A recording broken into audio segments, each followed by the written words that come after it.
Uma produção WGBH Boston associada a Harvard University. Qual a coisa certa a fazer?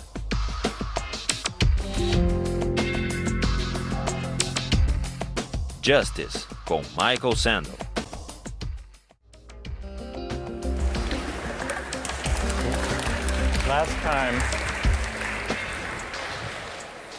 We started out last time with some stories, with some moral dilemmas about trolley cars and about doctors and healthy patients vulnerable to being victims of organ transplantation. We noticed two things about the arguments we had. One had to do with the way we were arguing. We began with our judgments in particular cases. We tried to articulate the reasons or the principles lying behind our judgments. And then, confronted with a new case, we found ourselves re-examining those principles, revising each in the light of the other. And we noticed the built-in pressure to try to bring into alignment our judgments about particular cases and the principles we would endorse on reflection. We also noticed something about the substance of the arguments that emerged from the discussion. We noticed that sometimes we were tempted to locate the morality of an act in the consequences, in the results, in the state of the world that it brought about. And we called this consequentialist moral reasoning.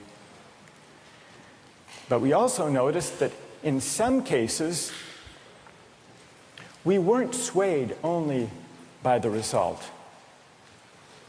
Sometimes, many of us felt that not just consequences, but also the intrinsic quality or character of the act matters morally. Some people argued that there are certain things that are just categorically wrong, even if they bring about a good result, even if they save 5 people at the cost of 1 life.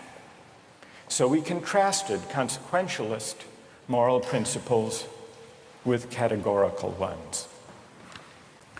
Today, and in the next few days, we will begin to examine one of the most influential versions of consequentialist moral theory. And that's the philosophy of utilitarianism. Jeremy Bentham, the 18th century English political philosopher, gave the first clear systematic expression to the utilitarian moral theory. And Bentham's idea, his essential idea, is a very simple one, with a lot of morally intuitive appeal. Bentham's idea is the following: the right thing to do, the just thing to do, is to maximize utility. What did he mean by utility? He meant by utility the balance of pleasure over pain, happiness over suffering. Here's how he arrived at the principle of maximizing utility. He started out by observing that all of us, all human beings, are governed by 2 sovereign masters, pain and pleasure. We human beings like pleasure and dislike pain. And so we should base morality, whether we're thinking about what to do in our own lives, or whether as legislators or citizens we're thinking about what the laws should be. The right thing to do individually or collectively is to maximize, act in a way that maximizes the overall level of happiness. Bentham's utilitarianism is sometimes summed up with the slogan, the greatest good for the greatest number. With this basic principle of utility on hand, let's begin to test it and to examine it by turning to another case, another story, but this time not a hypothetical story, a real-life story, the case of the Queen versus Dudley and Stevens. This was a 19th century British law case that's famous and much debated in law schools. Here's what happened in the case. I'll summarize the story, then I want to hear how you would rule, imagining that you're the jury. A newspaper account of the time described the background. A sadder story of disaster at sea was never told than that of the survivors of the yacht Mignonette. The ship foundered in the South Atlantic, 1,300 miles from the Cape. There were 4 in the crew. Dudley was the captain, Stevens was the first mate, Brooks was a sailor, all men of excellent character, or so the newspaper account tells us. The 4th crew member was the cabin boy, Richard Parker, 17 years old. He was an orphan. He had no family, and he was on his first long voyage at sea. He went, the news account tells us, rather against the advice of his friends. He went in the hopefulness of youthful ambition, thinking the journey would make a man of him. Sadly, it was not to be. The facts of the case were not in dispute. A wave hit the ship, and the Mignonette went down. The 4 crew members escaped to a lifeboat. The only food they had were 2 cans of preserved turnips, no fresh water. For the first 3 days, they ate nothing. On the 4th day, they opened one of the cans of turnips and ate it. The next day, they caught a turtle. Together with the other can of turnips, the turtle enabled them to subsist for the next few days, and then for 8 days, they had nothing. No food, no water. Imagine yourself in a situation like that. What would you do? Here's what they did. By now, the cabin boy, Parker, is lying at the bottom of the lifeboat in the corner because he had drunk seawater against the advice of the others, and he had become ill, and he appeared to be dying. So on the 19th day, Dudley, the captain, suggested that they should all have a lottery, that they should draw lots to see who would die to save the rest. Brooks refused. He didn't like the lottery idea. We don't know whether this was because he didn't want to take the chance or because he believed in categorical moral principles. But in any case, no lots were drawn. The next day, there was still no ship in sight, so Dudley told Brooks to avert his gaze, and he motioned to Stevens that the boy Parker had better be killed. Dudley offered a prayer. He told the boy his time had come, and he killed him with a penknife, stabbing him in the jugular vein. Brooks emerged from his conscientious objection to share in the gruesome bounty. For 4 days, the 3 of them fed on the body and blood of the cabin boy. True story. Rescued. Dudley describes their rescue in his diary with staggering euphemism, quote, "On the 24th day, as we were having our breakfast, a ship appeared at last. The 3 survivors were picked up by a German ship. They were taken back to Falmouth in England, where they were arrested and tried. Brooks turned state's witness. Dudley and Stevens went to trial. They didn't dispute the facts. They claimed they had acted out of necessity. That was their defense. They argued, in effect, better that one should die so that 3 could survive. The prosecutor wasn't swayed by that argument. He said murder is murder, and so the case went to trial. Now imagine you are the jury, and just to simplify the discussion, put aside the question of law, and let's assume that you as the jury are charged with deciding whether what they did was morally permissible or not. How many would vote not guilty, that what they did was morally permissible?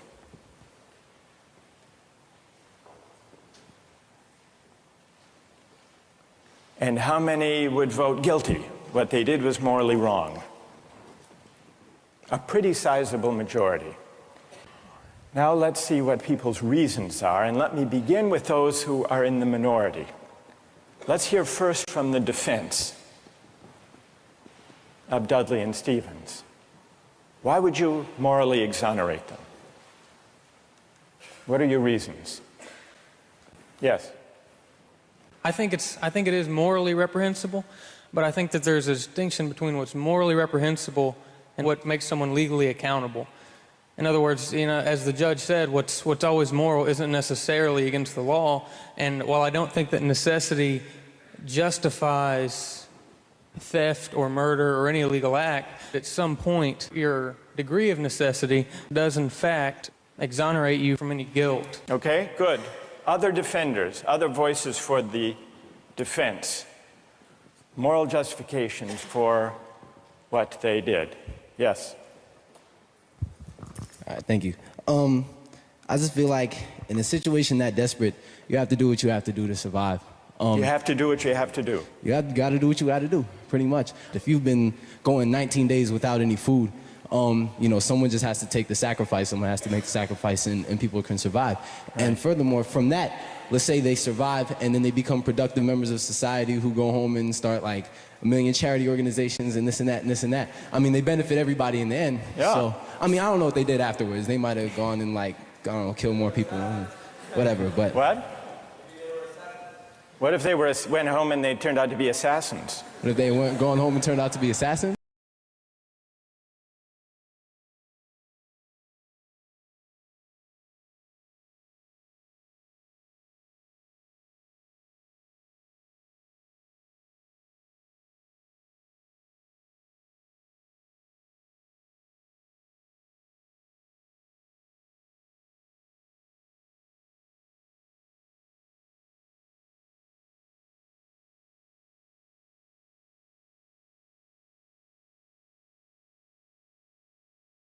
That they're mentally affected, and so then that could be used as a defense, a possible argument that, oh, they weren't in the proper state of mind, they weren't making decisions they might otherwise be making.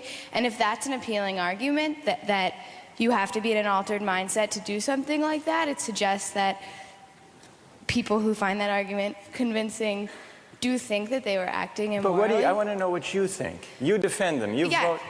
You vote to convict, right? Yeah, I don't think that they acted in a morally appropriate way. And why not? What do you say?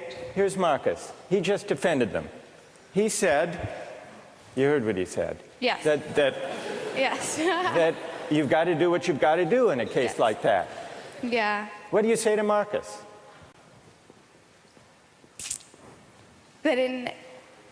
That there's no situation that would allow human beings to take the idea of fate or that the other people's lives in their own hands, that we don't have that kind of power. Good. Okay. Thank you. And what's your name? Britt. Britt? Yes. Okay. Who else? What do you say? Stand up. I'm wondering if Dudley and Stephen had asked for Richard Parker's consent in, dying, if that would that exonerate them from an act of murder? And if so, is that still morally justifiable? That's interesting. All right, consent. Wait, hang on. What's your name? Kathleen. Kathleen says, suppose they had asked, what would that scenario look like? So in the story, Dudley is there, penknife in hand, but instead of the prayer, or before the prayer, he says, Parker, would you mind? We're desperately hungry, as Marcus empathizes with. We're desperately hungry. You're not going to last long anyhow. Yeah. You can be a martyr. Would you be a martyr? How about it, Parker? Then what do you think? Would it be morally justified then? Suppose Parker, in his semi-stupor, says, okay. I don't think it would be morally justifiable, but I'm wondering... Even then it wouldn't be. No. You don't think that even with consent, it would be morally justified. Are there people who think, who want to take up Kathleen's consent idea and who think that that would make it morally justified? Raise your hand if it would, if you think it would. That's very interesting. Why would consent make a moral difference? Why would it? Yes. Well, I just think that if he was making his own original idea and it was his idea to start with, then that would be the only situation in which I would see it being appropriate in any way. Because that way you couldn't make the argument that he was pressured, you know, it's 3-to-1 or whatever the ratio was. Right. And I think that if he was making a decision to give his life, then he took on the agency to sacrifice himself, which some people might see as admirable, and other people might disagree with that decision. So if he came up with the idea, that's the only kind of consent we could have confidence in morally, then it would be okay. Otherwise, it would be kind of coerced consent under the circumstances, you think. Is there anyone who thinks that even the consent of Parker would not justify their killing him? Who thinks that? Yes, tell us why. Stand up. I think that Parker would be killed with the hope that the other crew members would be rescued. So there's no definite reason that he should be killed because you don't know when they're going to get rescued. So if you kill him, it's killing him in vain. Do you keep killing a crew member until you're rescued and then you're left with no one? Because someone's going to die eventually. Well, the moral logic of the situation seems to be that they would keep on picking off the weakest, maybe, one by one, until they were rescued. And in this case, luckily, they were rescued when 3 at least were still alive.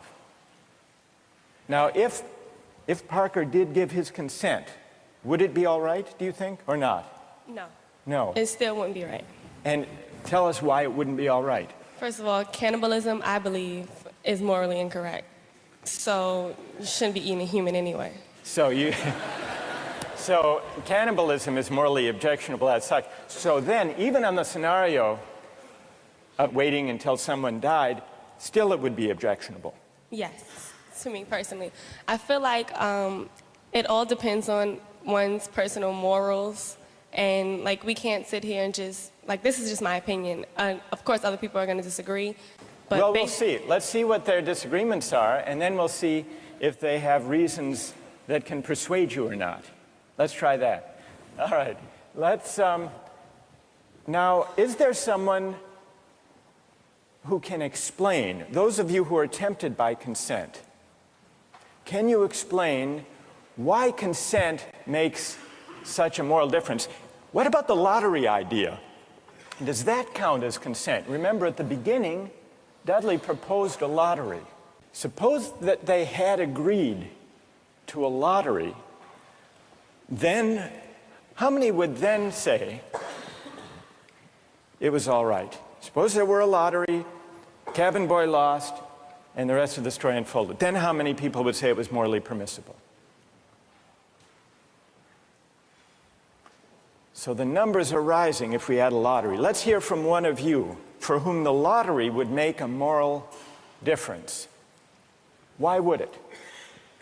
I think the essential element in my mind that makes it a crime is the idea that they decided at some point that their lives were more important than his, and that, I mean, that's kind of the basis for really any crime, right? It's like my needs, my desires are more important than yours, and mine take precedent.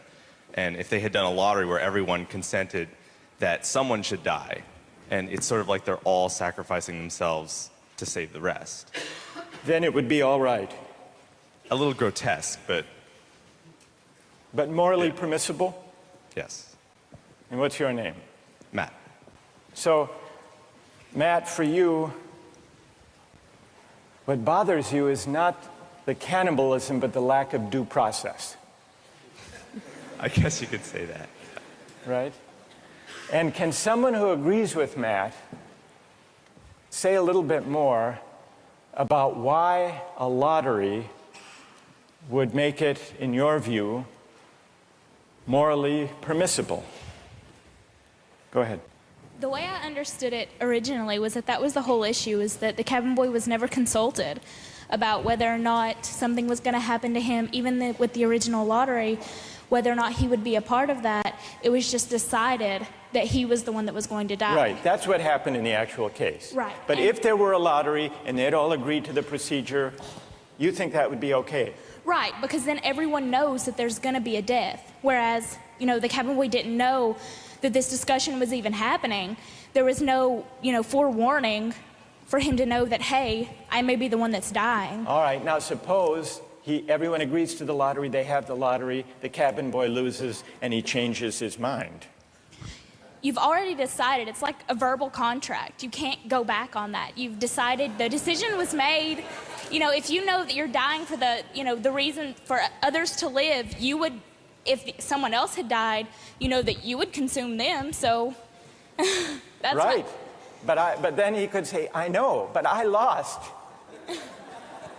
I just think that that's the whole moral issue, is that there was no consulting of the cabin boy, and that that's what makes it the most horrible, is that he had no idea what was even going on. That had he known what was going on, it would be a bit more understandable. All right, good. Now I want to hear, so there are some who think it's morally permissible, but only about 20%. Led by Marcus. Then there are some who say the real problem here is the lack of consent. Whether the lack of consent to a lottery, to a fair procedure, or, Kathleen's idea, lack of consent at the moment of death. And if we add consent, then more people are willing to consider the sacrifice morally justified. I want to hear now, finally, from those of you who think even with consent, even with a lottery, even with a final murmur of consent by Parker at the very last moment, it would still be wrong. And why would it be wrong? That's what I want to hear. Yes? Well, the whole time I've been leaning all towards the categorical moral reasoning, and I think that there's a possibility I'd be okay with the idea of a lottery and then the loser taking it into their own hands to kill themselves, so that there wouldn't be, you know, an act of murder. But I still think that even that way it's coerced, and also I don't think that there's any remorse. Like in Dudley's diary, we were eating our breakfast. It seems as though he's just sort of like, you know, the whole idea of not valuing someone else's life. So that makes me feel like I have to take the categorical. You want to throw the stand. book at him when he lacks remorse or a sense of having done anything wrong. Right. So, all right, good. Any other defenders of who say it's just categorically wrong, with or without consent? Yes, stand up. Why? I think undoubtedly the way our society is shaped, murder is murder. Murder is murder in every way, and our society looks at murder down on it in the same light, and I don't think it's any different in any case. Good. Let me ask you a question. There were 3 lives at stake versus 1. Okay. The one, the cabin boy, he had no family, he had no dependents. These other 3 had families back home in England. They had dependents. They had wives and children. Think back to Bentham. Bentham says we have to consider the welfare, the utility, the happiness of everybody. We have to add it all up. So it's not just numbers 3 against 1. It's also all of those people at home. In fact, the London newspaper at the time and popular opinion sympathized with them, Dudley and Stevens.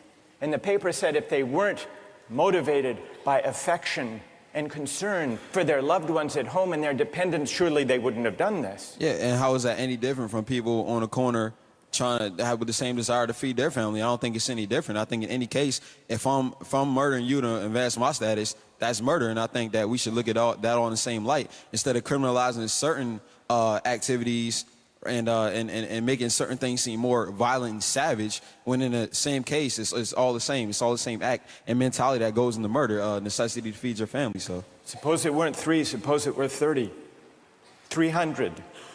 One life to save 300. Or in wartime, 3,000. Okay. Suppose the stakes are even bigger. Suppose the stakes are even bigger. I think it's still the same deal. Do you think Bentham is wrong to say the right thing to do is to add up the collective happiness? You think he's wrong about that? I don't think he's wrong, but I think murder is murder in any case. Yeah, well, then Bentham has to be wrong. If you're right, he's wrong. Okay, then he's wrong. All right. Right. Thank you. Well done. All right, let's step back from this discussion and notice how many objections have we heard to what they did. We heard some defenses of what they did. The defenses had to do with necessity, their dire circumstance, and, implicitly at least, the idea that numbers matter. And not only numbers matter, but the wider effects matter. Their families back home, their dependents. Parker was an orphan. No one would miss him. So if you add up, if you try to calculate the balance of happiness and suffering, you might have a case for saying what they did was the right thing. And then we heard at least 3 different types of objections. We heard an objection that said, what they did was categorically wrong. Mike here at the end, categorically wrong. Murder is murder, it's always wrong, even if it increases the overall happiness of society. A categorical objection. But we still need to investigate why murder is categorically wrong. Is it because even cabin boys have certain fundamental rights? And if that's the reason, where do those rights come from, if not from some idea of the larger welfare or utility or happiness? Question number 1. Others said a lottery would make a difference. A fair procedure, Matt said.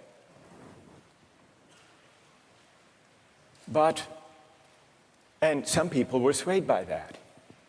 That's not a categorical objection exactly.